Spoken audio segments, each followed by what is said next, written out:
When I was kidnapped, Ryan G was watching the sunrise with his new lover. Over the phone, he told the kidnappers casually, "Keep her tied up. I'm not in a rush to save her. Let her learn to behave. Stop bothering me. It's good for everyone." To survive, I had no choice. I slowly removed my clothes, clung to the gang leader, and whispered with trembling breath, "I'll obey. Please don't kill me." Later, when Ryan finally decided he might come rescue me, the leader just laughed, lowering his head to look at my unconscious body in his arms. "She's exhausted. I doubt she even has the strength to leave with you." Chapter 1. When I was kidnapped, Ryan G was watching the sunrise with his new lover. He spoke to the kidnappers with a lazy tone, unhurried and indifferent. "Keep her tied up. I'm not in a rush to save her. Let her learn some manners. Stop bothering me. This is good for everyone." To stay alive, I had no choice but to slowly undress. I clung to the leader of the kidnappers, my voice trembling as I begged, "I'll do whatever you want. Just don't kill me." Later, when Ryan G finally considered coming to rescue me, the kidnapper boss only laughed. He lowered his eyes to the unconscious me in his arms. "She's exhausted. Probably doesn't even have the strength to walk with you." The crash of waves outside echoed through the broken warehouse via a loudspeaker. Ryan G's voice came through the phone. "Lazy, drunken, and casual. Claire Jiang, you really have endless tricks to get my attention lately. Yesterday, you pushed my mother to force me into an engagement. And today you put on this kidnapping show? If you want to die, go die somewhere else. Don't waste my sunrise with my girl." Ryan G. Tears of terror slid down my cheeks and soaked the ropes binding my wrists and ankles. I shook my head hard and tried to explain. "I'm not acting. I didn't stage this. I don't know why your mother suddenly went to the media to announce our engagement. Please, just this once, believe me and come save me, okay?" "Heh, save you?" "Sure," Ryan sneered coldly. His tone was flat. 50 million, right? I'll pay." The kidnappers reacted immediately. 5 hours later at East Bay, money for, no need to return the person. "Keep her tied. I'm in no hurry to save anyone." Ryan's voice dripped with contempt and mockery. "Let her learn some obedience. Stop bothering me." "Perfect. That money, consider it compensation for you teaching her a lesson on my behalf. You serious?" The three kidnappers exchanged looks, unsure. Ryan laughed, cold with a sharp cruelty beneath it. "If you dare touch her, I'll still pay." My tears burst out. I shut my eyes in despair. "So this is how much you hate me, Ryan." "Ryan," I sobbed, still clinging to a last shred of hope. "I was really kidnapped. I don't need discipline. If you come save me now, I'll never bother you again." "Gee, the sun is up." A bright, cheerful female voice burst in over the line. "So beautiful. The sound of lips pressed together, wet, messy, intimate, carried clearly through the speaker. No effort was needed to picture how deep that kiss must be. Hopelessness swallowed me whole. I went completely still. I stared at the ring on my finger, the only promise he ever gave me, and laughed. So the words from our youth really mean nothing. At 16, he swore he would marry me, protect me for life. How did he change this much just by growing up? Sorry, Ryan, my fault. For clinging to you all these years without shame, I'm sorry. Never again. Never, ever again. The call went silent for a moment, then it was abruptly terminated. The harsh beeping sound echoed through the entire warehouse. The three kidnappers exchanged glances.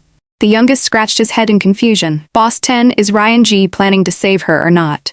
That line, "As long as you dare touch her," didn't that sound more like a threat? Boss 10 ground his teeth and spat.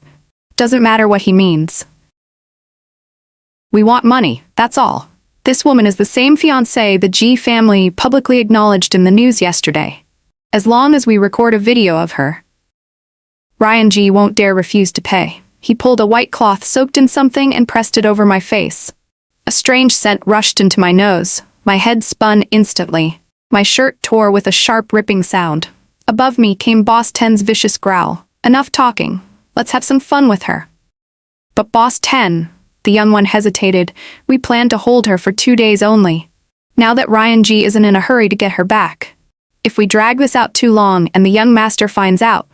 Boss 10 flung his cigarette aside and cursed. If he finds out, so what? You actually believe he'll let us wash our hands clean and go straight? He's just pretending to play clean since he took over. The Chai family's been in the black business for years. What are they gonna eat after going white? Use your head. If we really get caught, we'll just hand her over to him. His methods of disciplining women are far better than ours anyway. Oh, is that so? The warehouse door swung open. A tall man in a long black coat walked in slowly, followed by several strong bodyguards. His pale eyes swept over all of them as he gave a low, amused scoff. Why don't I let you try my methods today? The 3 kidnappers trembled violently and dropped to their knees. Young master. Boss 10 pointed at me in panic. We found this woman for you. She's perfect. Look. She's already been drugged, ready to use. The man frowned, his gaze shifting to me. A dark glint flickered in his eyes. Handsome enough to suffocate, yet his presence alone made every hair on my body stand on end. Even as the drug began heating my body from the inside, I shivered and curled up instinctively. His brows lifted slightly. He walked closer, then squatted down in front of me. He pulled a folding knife from his pocket. His voice was colder than the gleam of the blade. It might hurt. Endure it. I'll send you away. Send me away? Don't kill me. The string in my mind snapped. Survival instinct forced words out of my throat. Bound hands reached out and clutched him tight. Tears blurred my vision as I pleaded, please, don't kill me. As for money, I'll find a way to pay. I don't want to die young, not in the next 2 years, please. He lowered his gaze to my hands clutching him. He paused, amused interest flickering across his face. What's wrong with dying in the next 2 years? I choked. Was that the point? But I didn't dare not answer. Because. I lowered my head and whispered, I'd die young before I even enjoyed life. I haven't eaten enough good food, haven't been to enough concerts. Dying now is really inappropriate. He stared, clearly stunned. His lips pressed together. A faint, imperceptible curve tugged at the corner. But I didn't notice. The heat inside my body surged violently now, spreading like fire. Between death and being violated by a group of men, I calculated the only card I could still play. Then I leaned forward and kissed him lightly. I'll behave. I won't resist. No matter what you do to me, I'll accept it. The warehouse fell into a dead silence. His eyes darkened. His Adam's apple moved, but he didn't speak. I bit my lip. There was still a chance. With bound arms, I lifted and dropped them again, hooking around his neck. Then I kissed him a second time. He caught my throat lightly and pushed me back, creating distance. His stare deepened. Cold, unreadable. I wasn't going to kill you. If you regret it, it's still not too late. I can find you another man. But if you choose me, there is no turning back. The fire was swallowing me whole. My vision blurred as I curled closer into his chest and shook my head. You. I won't regret it. If I must lose my purity, I'd at least choose someone good-looking. The next second, my lips were seized. His hand clamped the back of my skull. Steam roared in the hotel bathroom. Breathing and heat filled the air. My hands were pinned above my head. He pressed me against the wall, relentless. Yet even then, he found the leisure to toy with the ring on my finger. His lips curled. Already belongs to someone else, and you still dare seduce me? You really think I'm a decent man? The hot water blurred my eyes. My legs were weak, my mind was spinning. No, I don't belong to anyone. The ring, I don't want it anymore. No wonder it's your first time? He laughed in a low, husky voice against my lips. He removed the ring from my finger. If you don't want it, then I'll return it to him. He released my arms. I slid helplessly downward and clung to his back for support. My voice dissolved into incoherent pleas. Chun. My name. He whispered against my ear, slow and dangerous. Say it. Ah. My nails raked across his back. Ethan Chi. Ryan. On a lounge chair by the beach, the girl in Ryan G's arms whined at his distraction and leaned in to kiss him. He turned away, dodging her lips. He stared at the phone on the side table, silent since last night, his brows tightening. Claire, call again. Call again just once. I'll believe you. You've checked your phone 20 times in 4 hours. Seriously? If you're worried, then just go check on her. Peter Zua watched beside him and sighed. You begged to marry her back then. You started it. Then you grew up and turned cold, wanted to play the libertine, hated her for clinging to you. For years you've had women everywhere. Your mom panics and uses the media to force you into marriage. That's normal. Not necessarily Claire's idea. And let me remind you for the nth time, hearts get cold. No one waits forever. You think the credit from your teenage promise can be spent endlessly? Don't wait until you really lose her before regretting it. Ryan's fingers paused slightly. He lowered his gaze, silent for a while, then gave a soft, disdainful laugh. I won't regret anything. Tying myself to one woman for life? Boring. I can't wait for her to disappear. I'm sick and tired of her clinging to old teenage love as if it still means something. Peter frowned. He was about to speak again when Ryan cut him off, stood up, and opened a bottle of champagne. Foam burst everywhere, swallowed by music and sand. Peter muttered under his breath, "You suicidal bastard." Then a shadow fell over him. Ryan had returned, phone in hand. He unlocked the screen, and before any messages appeared, a call came in. "Mr. G," the assistant said, "something just arrived at the office." "It's from Miss Zhang," Ryan sneered, already sure it was another stunt. "Inside the box is a ring," the assistant said after a pause. "It looks like the one she always wore." Ryan's pupils constricted sharply. "What did you say?" The assistant soon sent a photo of the ring. Ryan took one glance and recognized it immediately. It was the proposal ring he gave her when he confessed at 16. Claire had treasured it for years, never once took it off. A strange feeling rose in Ryan's chest, but before it could take shape, anger swallowed it whole.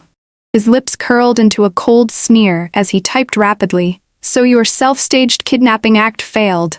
Trying to pull a push-pull trick on me again? Claire Zhang, since you returned the ring, we are officially done. Do not contact me again." He sent the messages. No reply. He scrolled up. The chat was filled, line after line, with Claire's one-sided concern and greetings, his lips lifted with derision. Of course she still liked him. This whole thing, just another performance. Determined to teach her a lesson, Ryan powered off his phone entirely, cut off her chance to apologize, to soften him. Then he rose, shook the champagne violently. Pop, foam burst out. He smashed the bottle to the ground. He pulled the woman in his arms closer and laughed wildly. "Tonight I'm in a damn good mood. Bring more alcohol." Chapter 2. 3 days later, when I woke up, Ethan Chi was no longer in the room. It was my first time being kidnapped. I had no idea what happens after you sleep with the kidnapper boss. Do I wait here for them to collect ransom? Or does this mean I now belong to him for life? Or, seeing the empty room and my unbound hands and feet, I wondered if I should just try to leave. Clothes were scattered across the floor. My shirt and stockings were torn beyond use. I had no choice but to put on Ethan Chi's oversized dress shirt. I tiptoed toward the door. From the balcony came Ethan's lazy chuckle. "Those 3 might be your loyalists, but they're not mine. To me, they're just disobedient leftovers from your ex-master's crew. It's mercy I didn't break all their bones." The balcony door slid open. Ethan stepped in, still unaware I stood at the entryway. He moved his phone from his ear. It seemed someone on the other end was cursing. His smile grew colder. "Dad, don't forget, I run the Chai family now. Whoever breaks my rules for washing clean, even if I scatter their ashes, you hold your tongue." He ended the call without waiting for a response. His gaze lifted and landed on me. For a few seconds he said nothing. Then the gloom in his eyes eased into a mocking smile. "After taking everything from me, you're trying to run?" I flinched and shook my head quickly. No, I wasn't trying to run. At that moment, I finally remembered who the Chi family and Ethan Chi really were. The most feared underworld force in the capital city. Men who lived on the blade's edge. No one who provoked them ever had a good end. With people like him, escape was not an option. Obedience was survival. Ethan raised a brow, walked toward me step by step until I was backed into the door with nowhere to go. His gaze slid down my bare legs beneath his shirt. His expression darkened. He lifted me abruptly, letting my bare feet rest on top of his shoes. "There are guards outside the door. And you plan to go out dressed like this? You're not trying to run, you're trying to die." It was impossible to stand steadily like this.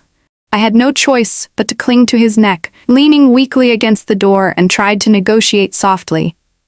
"My parents are researchers. They live year-round in mountains with no signal. They have high social status but not much money. If they even notice I'm gone and come to pay ransom, it might take a long time." Ethan paused, then gave a low laugh. "If you stay with me, you won't lack money."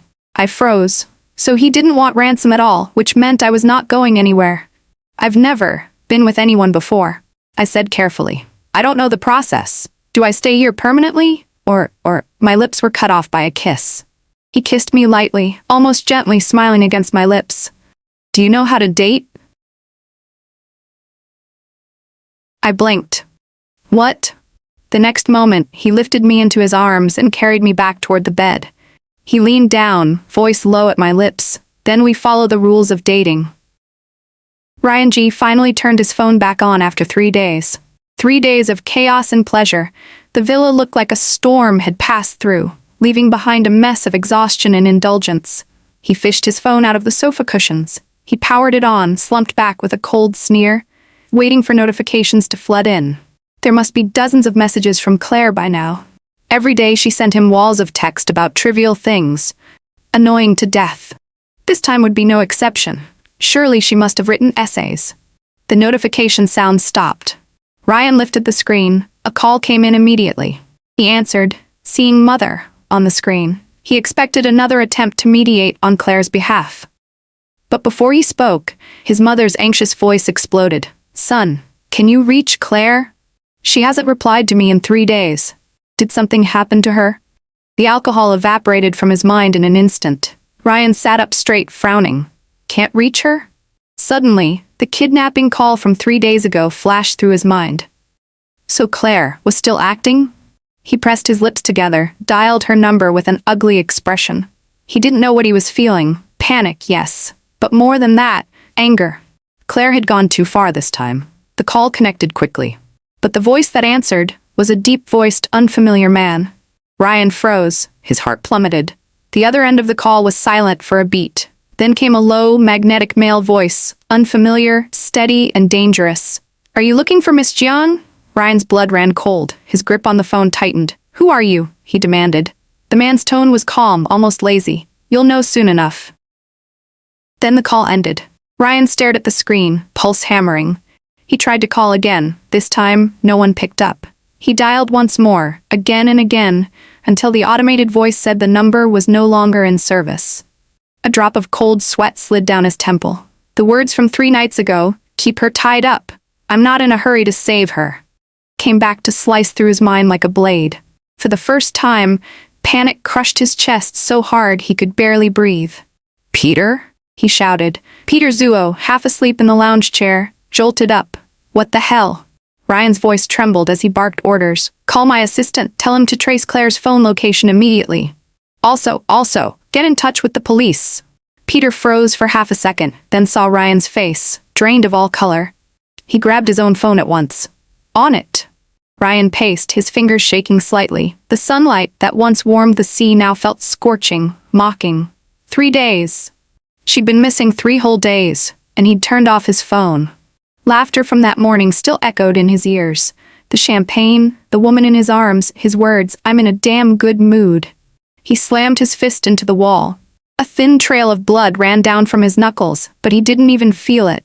3 a.m. Claire Zhang's phone was picked up by a man. Those 2 facts merged into one terrifying truth in Ryan G's mind. Kidnapping. Panic hit him like ice. His fists clenched, voice tight and shaking. Where is Claire? Put her on the phone. You didn't touch her, right? Give me the address. I'll pay the ransom, right now. The man on the other end paused, then let out a low, amused sound. He spoke softly, voice rough and deep. Not tonight. She's exhausted. Even if the gods themselves tried to help, she probably doesn't have the strength to walk with you. Ryan shot to his feet. His pupils shook violently. In the next second, he roared, kicking the coffee table over, eyes blood red. You touched her. Who the hell gave you permission to touch her? I said I'd pay you. Everyone in the villa froze, stunned, not daring to breathe. They could only watch Ryan's expression twist with rage and horror, veins bulging in his neck. He forced down his shaking breath, wiped his face hard. How do I pay? Where do I redeem her? Ethan Chai lowered his gaze to the sleeping woman in his arms. He remembered her upset face earlier, when she said she had no money. He slowly curled his lips. 50 million? Transfer it to her card. I didn't learn I had been redeemed until the next morning. Ethan was at the bedside, slowly buttoning his shirt cuffs. He casually handed me my fully charged phone. They returned this last night, fixed it too. You fell asleep at midnight. I answered a call from your ex for you. And got you 50 million in pocket money. My pupils dilated. I stared blankly at the phone, hundreds of missed calls, all from Ryan G. Ethan saw the number and lifted a brow. Maybe I talked too well. He really didn't want to hang up. This was called talking well? He picked up his suit jacket, draping it over his arm. The shirt and trousers defined his broad shoulders and narrow waist. My cheeks heated immediately. Images from the past few days, heat, chaos, closeness flooded my mind. Ethan noticed, smirked, and bent to kiss my forehead lightly. Be good, don't tempt me, or we won't be able to leave. My entire face went crimson. He ruffled my hair softly, tone calm. Tell your ex I said hi. How magnanimous. Then his voice dropped cold. If you dare rekindle old flames, I'll scatter both your ashes. Me? The 3 kidnappers had been handled, but they were still technically under Ethan's name. If things got traced back, it'd be messy. So he couldn't send me home himself. I took a taxi. Not to my place, but to Mrs. G's house. My parents were always in remote mountains doing research, so I grew up basically under her roof. Claire, you're finally home. Mrs. G grabbed my hand with red-rimmed eyes full of guilt. Ryan sat on the sofa opposite, silent. Since the moment I walked in, he had not looked away from me. His eyes were bloodshot, dark and stormy. Mrs. G called him twice, but he didn't respond. So she gave up and sobbed to me. Claire, it's Auntie's fault. I only wanted him to marry you sooner. I didn't expect kidnappers would target you because of the news. Thank goodness they only wanted money. If anything had happened to you, how could I ever face your parents? A loud bang interrupted her. Ryan suddenly stood, grabbed my wrist, and dragged me upstairs. His hand was freezing, like ice. I tried to pull away, but couldn't. Ryan G, let go. He ignored everyone's shouts and forced me into a guest bathroom, locking the door behind him. His voice was cold, but his fingers trembled. Shower. Are you insane? I shoved him away. I was clean. I didn't need a damn shower. Ryan yanked me back, eyes murderous. Where is he? I blinked. Who? His jaw clenched, veins bulging. The kidnapper who answered the phone last night. I laughed, slipping from his grip. Ever consider? He saved me. He wasn't the kidnapper. Ryan's eyes flared with rage. Save you? By sleeping with you? Do you need to be touched to be saved? I honestly didn't know what he was furious about. Is it hard to guess? I sneered. I was kidnapped, not on vacation. I'm lucky I'm not dead or worse. Lucky Ethan came. Lucky it was him. Lucky he wanted me. Ryan froze, then his expression shattered. Anger crumbled into panic. I didn't think it was real. I thought you staged it. I thought you hired them to pressure me. If I had known, I laughed, quiet and hollow. You didn't know? Didn't you say you'd pay them to discipline me? A kidnapping that could have been solved with money became a punishment. If I hadn't been saved, you know what would have happened to me? Filmed, violated, ruined. Congratulations, Ryan. I learned my lesson. I'll never cling to you again. His face went blank, like someone had poured ice water over all his rage. He clenched his jaw. Finally, he forced himself to speak. Forget it, Claire. Forget the kidnapping. Forget that man. Forget the 2 of you. He choked on the last words, then looked away. It didn't happen. If you still want to marry me, we can. Except for love and loyalty, I can give you everything else. For a second, I thought I misheard. Was he serious? He forgot something. He chased me first. He promised me forever first. He abandoned me later. And I, foolishly, clung for years, waiting, hoping. A stray dog brought in, loved briefly, then kicked out again. Left lost, pathetic, begging for leftovers of warmth. All because he once held the leash. Let's not, I said softly. No need to force yourself. I already gave up. I won't love you again or bother you again. You can keep living your carefree life. I meant it. But instead of relief, his expression twisted. Panicked, irritated. Sounds nice, he sneered. You really think you can stop clinging to me? You can't. Don't fool yourself. My gaze dropped to my bare ring finger. 3 days, that's all it took for the mark to fade. Just like my past with him. Ryan G, I can. His eyes narrowed. He stared at me long and hard, then smirked. You better. I have to. I smiled. Otherwise, someone will scatter my ashes. After that day, I kept my promise. No texts, no calls, no checking his socials, no showing up where he'd be. Even our mutual friends' gatherings, I declined.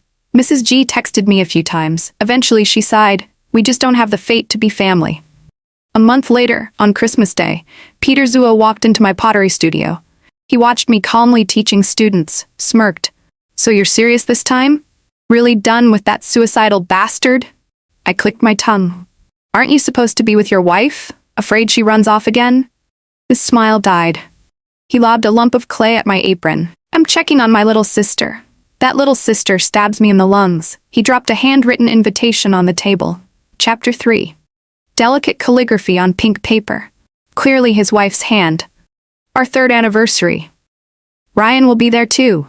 Come or don't, I get it either way. He picked up his roses and headed for the door, then paused and turned. "Claire, Ryan does care about you. He looks carefree, cycling through new girls. But I've seen him staring at his phone, waiting for you to text. I'm not defending him. It's just seeing you hold on for years only to give up right when you might have finally gotten through. I couldn't not say it. Whatever you choose, I've got your back. If you want someone new, I'll introduce you immediately."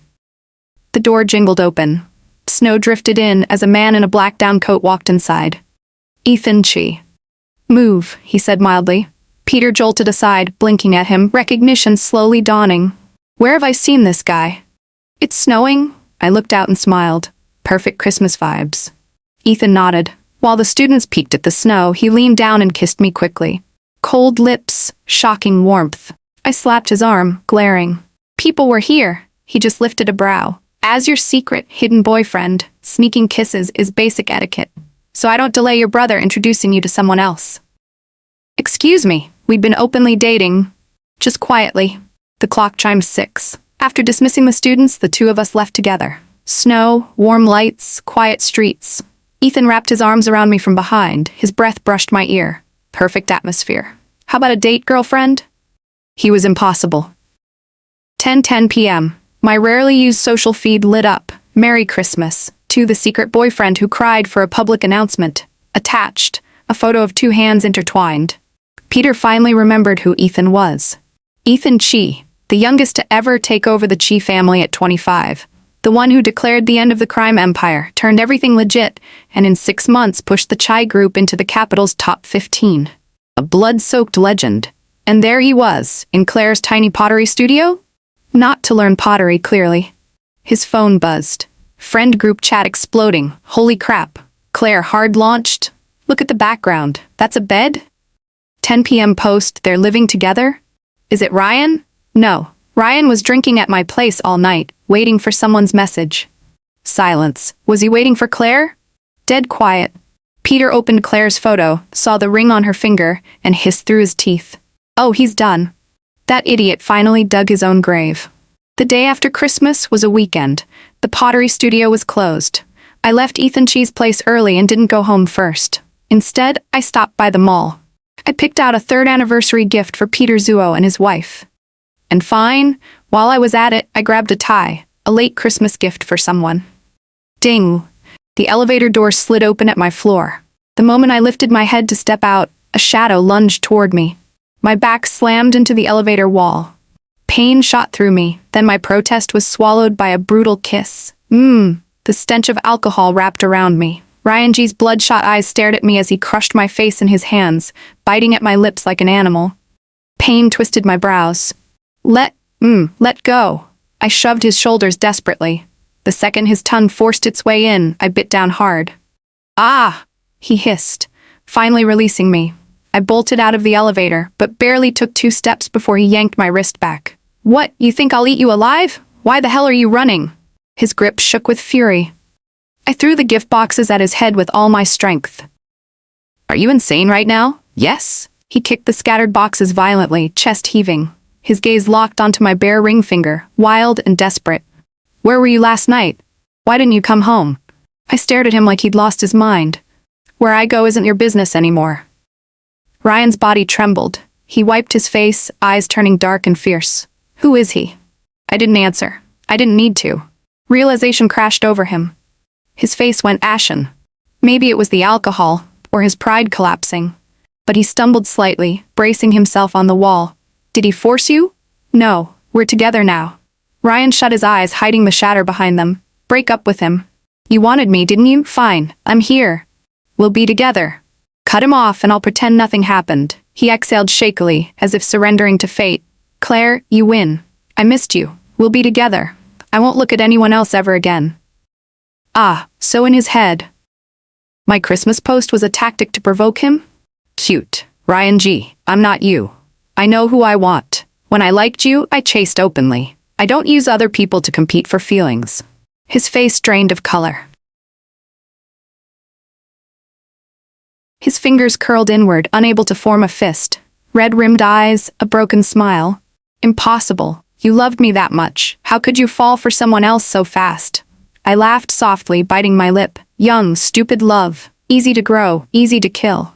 I walked to my door and entered my passcode. The lock clicked open. Behind me a trembling whisper. Then let me start over. This time I'll be the one chasing you. I turned slowly, stunned by the absurdity. Where was this love when I needed it? Now he wanted to start over? Balance the scoreboard. He looked suffocated, lost, helpless. I didn't love you then? Or maybe I just didn't realize I did. He swallowed hard, voice cracking. Peter was right. I was arrogant, blind. He once boasted he'd never regret. Yet the moment he saw another man holding my hand, he regretted so deeply he could hardly breathe. My Ryan G., once so proud, so certain she'd always be there. And one day she walked away and didn't come back. How can an adult not know what they want? You didn't not realize. You just never cared. Loving too late is something cowards say to feel better. A presence leaned lazily against the elevator wall.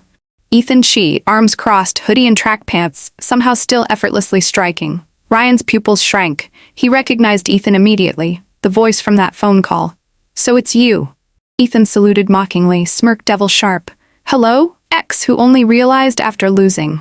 Ryan's expression blackened instantly. Ethan didn't care. He glanced at the scattered gifts. His gaze stopped on the tie. Then he looked at me, eyes glinting with meaning.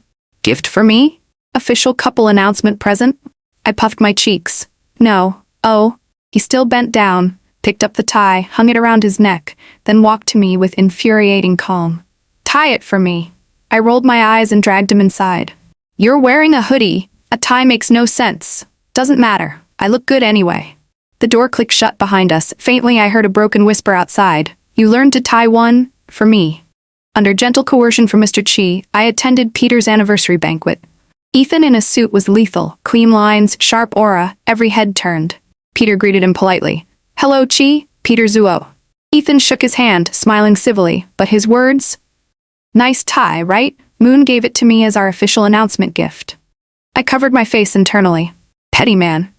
Petty man. Guests arrived one after another. Ethan's status made him unavoidable. People dragged him into conversation. I slipped into a quiet corner with tiramisu and watched Peter cry on stage holding his wife. Even a former scumbag could turn around, apparently. Someone stopped beside me. I didn't need to look. I knew. Ryan G., clean-shaven, dressed decently for once, but exhaustion carved deep into him. He whispered, Moon? He opened his palm, a ring sat in the center. Marks dug deep into his skin. He had held it too tightly. Let's get married. I'm late, but I'm here now. I'll only have you, for life. I set down my fork, lifted the ring that once lived on my finger, walked to the glass doors, and tossed it. A small splash, the ring sank into the pool. Ryan swayed, his already pale face drained to paper white. Moon, I know I was wrong. I was a fool. I'm trying now. I'm chasing you now. But you deleted me. He choked on the memory, his message turning into that red exclamation point. Just when he gathered courage, hope shattered. I'm not asking you to forgive me now. Just leave me a path. Let me try. Let me come back to you. Leave me a way back. Go left out the door. A cold voice cut in, warm arms wrapped around me from behind. Ethan's tone was razor casual. Welcome to the crematorium arc. I'll collect the ashes for you later. Thanks to Ryan's scene, Ethan and I left early, didn't want to steal Peter's night. Not heading home? I asked, watching him set navigation. No. Good mood today. Taking you to the beach to watch the sunrise. I believed him. We did watch the sunrise, but before that, we were in the car, doing well. Anyway, right before dawn my phone rang. I lay weakly against Ethan, still dazed. What's wrong, Peter? Except, it wasn't Peter. Moon, come look at Ryan. He jumped in the pool to find the ring you threw. He's been diving for hours. It's freezing. He collapsed. He's in the hospital, burning up. You two grew up together. I pressed my lips together. Is he conscious? If yes, put him on. Silence. Then Ryan's weak, hoarse voice came, thick with tears. Moon, I found it. I found the ring. Can you? Ryan G. I cut him off. You're getting creative with the guilt tripping. Stop wasting time. You're interrupting my sunrise date with Ethan. Silence. I lowered my head. A diamond ring gleamed on my finger. Sometime between passion and dawn, he'd slipped it on. Ethan wrapped an arm around me, thumb brushing the ring, his voice low, absolute. You wear my ring, you're mine for life. If you run, I smiled, eyebrow arched, I'll scatter my own ashes, save you the trouble.